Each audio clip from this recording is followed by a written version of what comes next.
আচ্ছা, ভাইয়ের নাম কি? মোহাম্মদ সাইফুল ইসলাম। আচ্ছা, সাইফুল ইসলাম ভাই।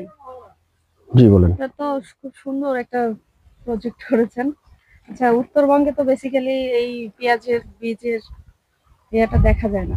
আপনি কি মনে করে এটা সিদ্ধান্ত নিলেন যে জি আলহামদুলিল্লাহ, আপনাকে ধন্যবাদ। আমি আসলে একটা চাকরি করি, আমি দেবীগঞ্জ গভর্নমেন্ট গার্লসের টিচার। পাশাপাশি আসলে বাসায় জমি জায়গা আছে, কৃষিও করি। তো উত্তরবঙ্গে হয় না, বিষয়টা এরকম না। আমাদের উত্তরবঙ্গে এখন দিনাজপুর, বিশেষ করে ঠাকুরগাঁওয়ের যে চারুল এবং ওই যে গড়িয়া বলে এই এলাকাতে ব্যাপক হারে হচ্ছে, শত শত একর। আপনারা হয়তো ইউটিউবের মাধ্যমে জানেন যে শাহিদা বেগম এবং বেশ কয়েকজন আমি ইউটিউবে দেখেছি যারা পেঁয়াজ চাষি আর কি। এবং বিশেষ করে এবার পেঁয়াজের বীজের অনেক দাম ছিল আর কি। এই আমি যে জাতটা লাগাইছিলাম হচ্ছে রানী ওয়ান, 8 থেকে 10 হাজার টাকা কেজি। তো দেখা যাচ্ছে যে কৃষকরা পাচ্ছিল না, আর ইন্ডিয়াও ওই সময় আমাদের দিচ্ছিল না। তো ওইটা থেকে চিন্তা করলাম যে আমি যদি একটা পেঁয়াজের বীজটা করতে পারি, এটা আর্থিকভাবে স্বাবলম্বী হবো। আমার এখানে 25 শতক জমি আছে। আমার হলো এখানে 1,20,000 টাকা আমি খরচ করছি।